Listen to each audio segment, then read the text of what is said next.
آپ کا ضمیر آپ کو ملامت کرتا رہا، آپ کا ضمیر آپ کو ملامت کرتا رہا۔ میاں جاوید لطیف نے پارلیمانی پارٹی کے اجلاس میں کھڑے ہو کے سروسز چیفز کی جو ایکسٹینشن کا قانون لایا گیا تھا، کہا کہ نہیں ووٹ ڈالنا چاہیے، لیکن سر آپ نے سر نیچے پارٹی کے سامنے تسلیم خم کیا، آپ اسمبلی گئے، آپ نے ووٹ ڈالا۔ یہ وہی سہولت کاری ہے جو 8 فروری کے دن سہولت کاری عمران خان کو دی گئی تھی۔ ویسے تو ابھی وکلا سے بھی ہم ذرا لینے لگے کہ ان کا اس نئے سیٹ اپ پہ کیا موقف ہوگا۔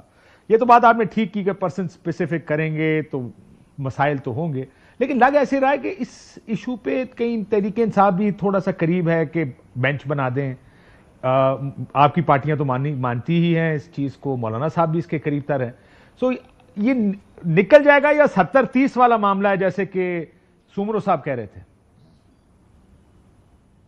دیکھیں، اگر اپنی کوئی اناغ کا مسئلہ نہ بنائے تو میرا خیال ہے کہ یہ آئینی عدالت کے حوالے سے یا آئینی ایک عدالت نہیں سر، آئینی بینچ کے حوالے سے، آئینی بینچ، عدالت میرا خیال اب ختم ہو گئی۔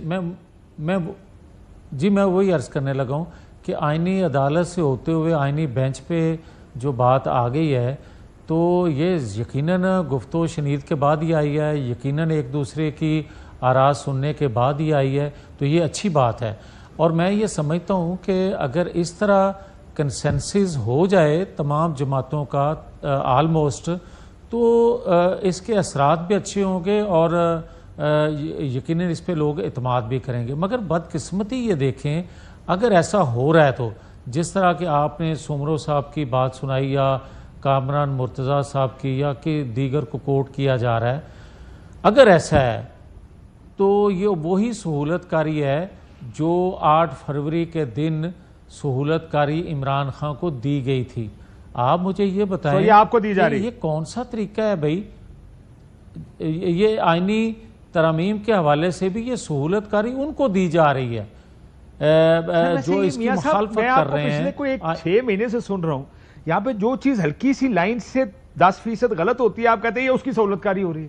حالانکہ اگر آپ کسی سے بھی بات کریں گے پاکستان میں، کسی آدمی سے بھی پوچھیں گے، وہ کہیں گے یہ ساری آئینی ترمیم آپ کے لیے ہو رہی ہے حضور، یہ آپ کی حکومت کو مضبوط کرنے کے لیے ہو رہی ہے، آپ کی خواہشات کے مطابق ہو رہی ہے، اور آپ کہتے ہیں کہ یہ ان کے لیے ہو رہی ہے۔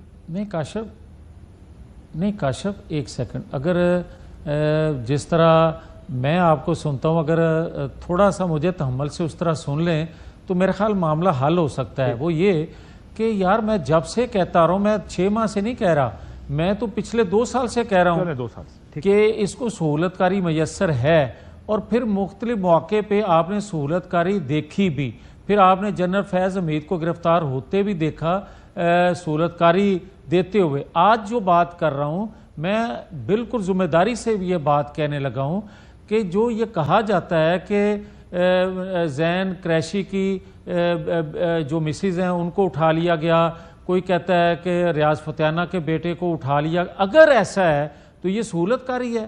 پھر اور کیا ہوتا ہے کہ آپ ایک ترمیم اگر کر لیتے ہیں، آپ کے پاس نمبر پورے ہو جاتے ہیں، تو اس کا کیا امپیکٹ آئے گا، اس کو کس طرح کس تناظر میں لوگ لیں گے، اس پہ کون اعتبار کرے گا کہ اس سے پہلے اتنا شور اٹھ گیا اور کہا جائے کوئی ان میں سے اپنی مرضی سے بقول آپ کے ضمیر کے مطابق بھی ووٹ دے دے، تو یہ پیچھے داغ ہوگا کہ جناب فلاں کو تنگ کر کے یا فلاں پہ پریشرائز کر کے یہ اس سے ووٹ لیا گیا۔ جس طرح کہ میں کہہ رہا ہوں کہ عالمی قوتیں اس ترمیم تک اگر پہنچ جائیں کہ یہاں تک آ جائیں کہ آئینی اداروں کے سربراہان کس کو ہٹایا جائے اور کس کو لگایا جائے، وہاں تک دباؤ ڈالنا شروع کر دیں، تو پھر میں ریاست کے بارے میں کیا سوچوں گا، پھر میں اپنی آزادی کے بارے میں کیا کہوں گا؟ میرا ویسے میاں صاحب اس کو چھوڑ دیں، میں آپ کے ضمیر کی آواز کتنی خوبصورت ہے پاکستان میں کہ ہمیں سب کو پتا ہوتا ہے کہ کس پارٹی سے ضمیر جاگنے ہیں۔ آپ کی پارٹی سے کوئی ضمیر نہیں جاگے گا، پیپلز پارٹی سے نہیں جاگے گا، یہ ایم کیو ایم کر لیں اور پارٹیاں بیٹھی ہیں، ادھر سے ضمیر نہیں جاگیں گے۔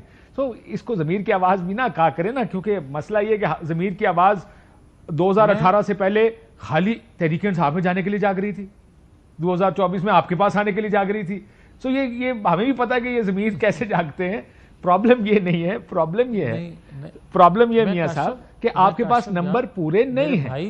اگر نمبر پورے نہیں ہیں، میاں جاوید لطیف کا کیا خیال ہے کیا ہونا چاہیے، کیا ترمیم ہونی چاہیے؟ یا تو آپ اصولی فیصلہ کریں نا کہ یار ہمارے پاس نمبر نہیں ہے، کیا ضرورت ہے ترمیم کرنے کی؟ یہ سہولت کاری والی بات اب نہیں لکھنی۔ نہیں نہ یار اس طرح نہ کریں۔ میں کاشف عباسی صاحب آپ کی خدمت میں یہ عرض بار بار کرتا آیا ہوں، آج پھر کر دیتا ہوں کہ بھائی اپوزیشن کہتے کس کو ہیں؟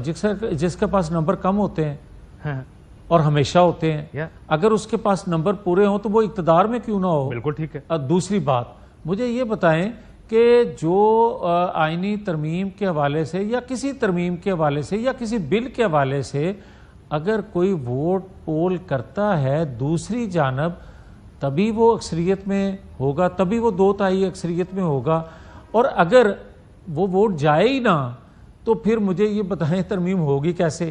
نمبر دو میں نے تو یہ اپنے طرف سے کہا ہی نہیں کہ ضمیر کی آواز، میں نے تو کاشف عباسی صاحب کے بقول کہا ہے کہ ضمیر کی آواز، آپ پھر کہتے ہیں کہ جاگی ضمیر کی آواز پہ ووٹ دیا۔ میں تو وہ سر آپ کا ضمیر آپ کو ملامت کرتا رہا، آپ کا ضمیر آپ کو ملامت کرتا رہا۔ میاں جاوید لطیف نے پارلیمانی پارٹی کے اجلاس میں کھڑے ہو کے سروسز چیفز کی جو ایکسٹینشن کا قانون لایا گیا تھا کہا کہ نہیں ووٹ ڈالنا چاہیے، لیکن سر آپ نے سر نیچے پارٹی کے سامنے تسلیم خم کیا، آپ اسمبلی گئے، آپ نے ووٹ ڈالا، تاریخی نمبرز کے ساتھ وہ بل پاس ہوا۔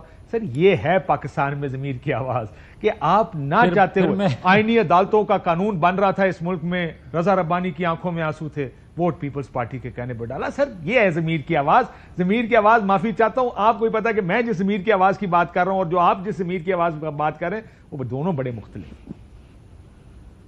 اگر اجازت دیں تو میں آپ کی خدمت میں عرض کروں کریکشن کے لیے کہ میں نے پارلیمانی کمیٹی کی میٹنگ میں بھی بات کی تھی اور میں آپ کی خدمت میں عرض کرنے لگا ہوں میں نے ووٹ بھی کاسٹ نہیں کیا تھا۔ خلاف ووٹ دیا آپ نے؟ میں نے ووٹ ہی نہیں دیا۔ سر کتنی خوبصورت بات ہے، کیونکہ اس میں ووٹ کی ضرورت ہی نہیں تھی نا۔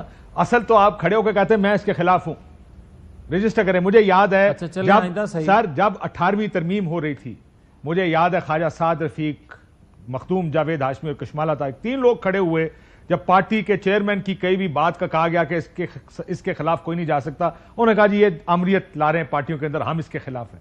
کھڑے ہو کے پھر پارٹیوں کے خلاف ووٹ ڈالیں نا۔ آپ خاموش یا میں جی کیونکہ اتنے ووٹ پڑ گئے تھے کسی نے کاؤنٹ کرنا مناسب ہی نہیں سمجھا، ورنہ اگر مصیبت پڑی ہوتی تو سر آپ کا ووٹ گیا ہوتا اس کے حق میں، آپ بھی جانتے ہیں۔